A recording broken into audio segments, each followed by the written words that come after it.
right, so a UFO researcher named Scott Waring, I don't know if he has any ads or pages or anything like that, just know his name. So he says he has discovered through Google Maps a submerged UFO off the coast of Peru. So the most interesting part about this is that it's not just off of any coast.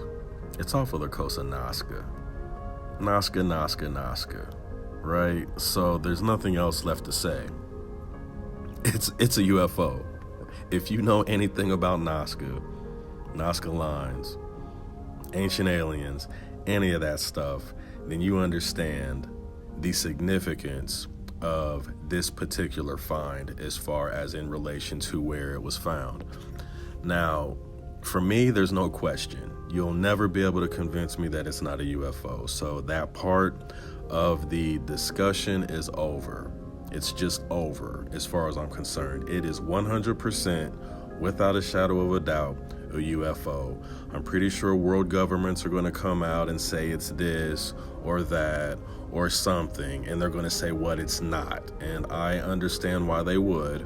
I mean, it'd be cool if they actually admitted it, but I can understand why they're not going to.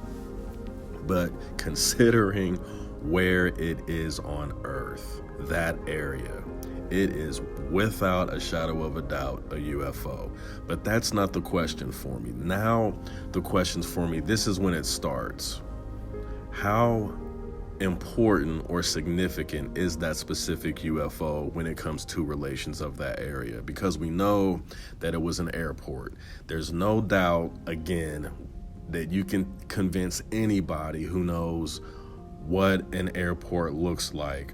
You can tell that that is an airport. And I think that place seems like it was just as important as anything going on in Egypt around that time. For all we know, that actually could have been the entry landing point of Earth, and then from that point they went to other places on Earth, because there are a lot of beings drawn on the sides of hills and mountains, kind of like when like if you're expected right at an airport and the chauffeur holds up a sign with your name on it, throughout the crowds of many people that's coming in through the airport, the only way that you're going to find the guy that's looking for you, and the only way the person they're going to find who they're looking for is if they hold up a sign, right, that has your name on it. Well, I think that's what these huge figures are that are on the sides of the mountains. Like if you're this type, then here, we're looking for you here, then you go here, and then from there they spread out throughout the earth and do what it is that they did. So here's my question. Here's my thought process about all of this is wonder, and again, this is a huge wonder, but wonder if this was the first one and it just started all of this. Maybe at that point in time, there wasn't water there and the ship landed and they stayed there. Maybe they never left. Maybe they never left on purpose. Maybe it's a crash.